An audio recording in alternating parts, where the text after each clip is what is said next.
School number 47 stood on the outskirts of a quiet provincial town, where everyone knew each other. In the morning, as always, the bell rang, and the ninth-grade students took their seats.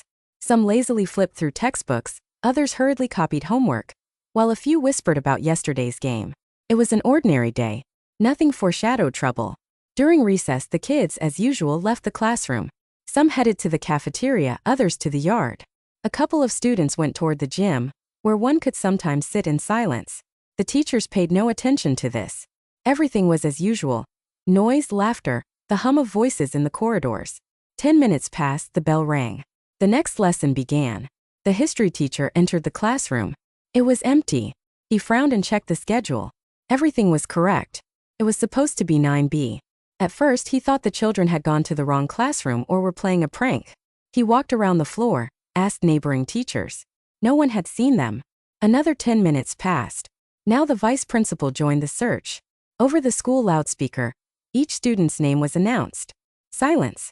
Parents began receiving alarming phone calls. Panic slowly but inevitably spread among the school staff.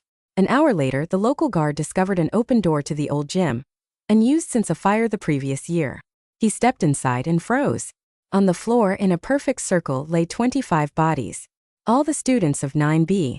There were no screams, no wounds, just silence. They looked as if they had fallen asleep, hands neatly by their sides. Their eyes were closed. None of them breathed. Ambulances, police, and emergency services rushed in. Medics examined the bodies and were shocked. No signs of poisoning, suffocation, falling, or violence. The heart of each child had simply stopped. Investigators exchanged uneasy glances. Doctors admitted they had never seen such a mass death without explanation.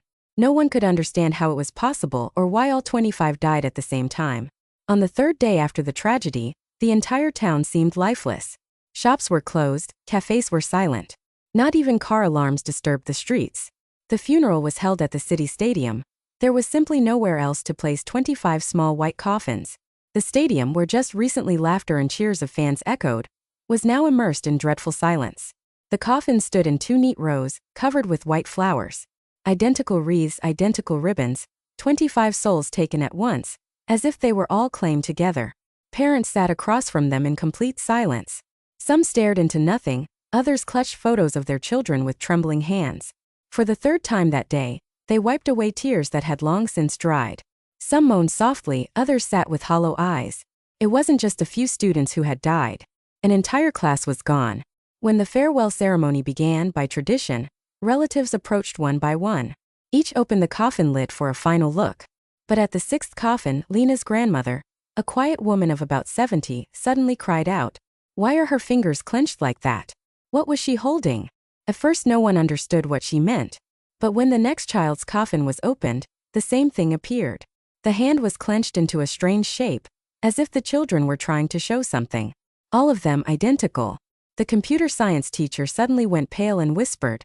They were showing something with their hands. It might be code.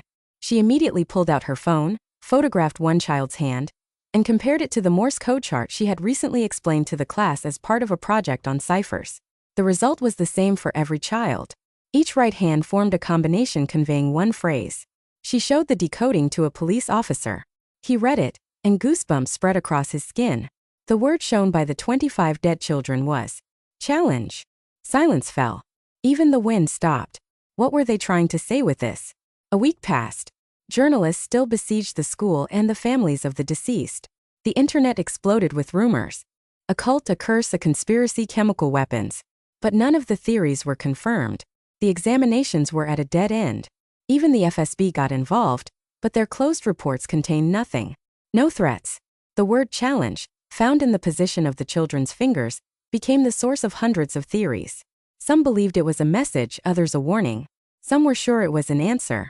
But an answer to whom? To what? Everything changed on the 8th day. A teenager appeared at the local police station, pale, terrified. It was Jaeger, a former classmate of the deceased. He had transferred to another class a month before the tragedy. In his hands was an old squared school notebook. Lena, he said in a trembling voice. She gave me this the day before it all happened. She told me, if something happens to us, show this to the adults. The policeman silently took the notebook. Inside there was no homework, no notes. On every page, horrific, frighteningly detailed drawings. The same figure over and over. A man in a black hood, faceless, standing at the blackboard, watching the children, sometimes with an outstretched hand, as if beckoning. Beneath the drawings were captions. He came in a dream. He said there would be a test. If he accepts us, we will leave. He said. Challenge accepted. The officers flipped through the notebook in silence. Then one of them noticed something on the back cover. A small QR code seemingly drawn by hand. An IT specialist scanned it. The link led to a hidden page in the darknet. There was only one phrase. More than 25 have passed. Next 25. Location activated. That very evening, 1,200 kilometers away in another part of the country, another school class disappeared. Exactly 25 children.